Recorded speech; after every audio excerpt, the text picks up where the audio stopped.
Hello everybody, Killatia here, and today we're taking a look at Tales of Xillia 2 for the PlayStation 3. Is it a worthy successor to the original Tales of Xillia? Well, kind of. Let me just tell you the good things about this game first. Seeing all your favorite characters from the first Xillia game and how their personalities have changed and evolved is a really nice touch and showcase how far they have come from the first game.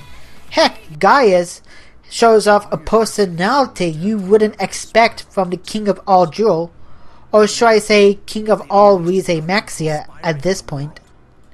And many of the new characters in Xillia 2 are very interesting to listen to. I didn't really like Lugo Kresnik at first, but as I continued to play through the game, he started to grow on me. The combat in Xillia 2 is just as engaging and fun as it was in the first game, and even got spicing up a little bit now that Lugo can wield like 3 different weapon types: dual blades, guns, and a big ass hammer. And the multiverse concept in this game, or better known as fractured dimensions, I felt were done very well. Granted, I would love to see like completely redesigned cities instead of just characters with different personalities, but I still enjoyed these part of the stories very much. Speaking of cities, this is where I felt Tales of Xillia 2 dropped the ball.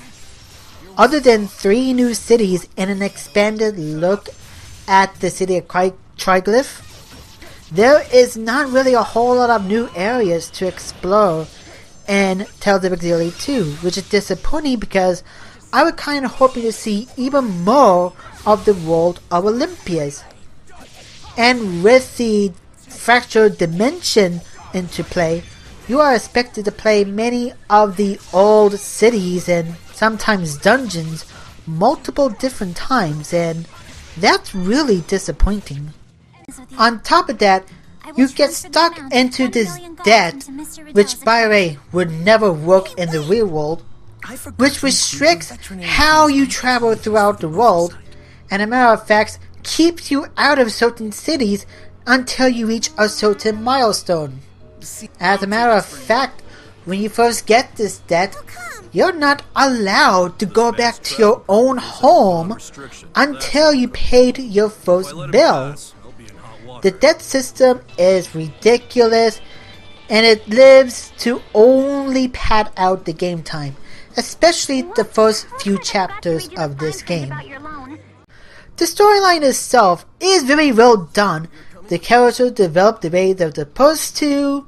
The multiverse aspect in this storyline, like I said, I enjoyed, and it does a good job recapping some of the events of the previous Xillia game within these two, but I would still recommend playing the first game to get a better understanding of what's going on here. But the choices you have to make in the game occasionally feels almost meaningless.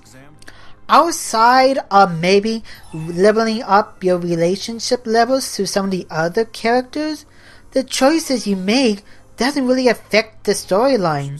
It'll just keep moving forward no matter what you say. And playing through this game twice, trying to make different choices, I can tell you they don't really make a whole lot of difference until towards the end of the game, where it just affects what kind of endings you get. I was kind of hoping that these choices would make a much bigger impact than they did. Despite some of my gripes, I really did enjoy playing Tales of Xillia 2. Heck, I played the game twice just to get a better understanding of the game, and I really did enjoy what it has to offer, even if there wasn't a whole lot of new stuff in it. So, is it worth picking up Tales of Xillia 2? Well, if you played through the first game, then yes, it is definitely worth picking up the sequel. However, if you haven't played the first Xillia game, I'm going to recommend picking that one up first, since since playing that game first will definitely help you enjoy the sequel a whole lot more. Not to mention, you should be able to find the first game for about, at the very least, $20 less than Tales of Xillia 2 at the moment.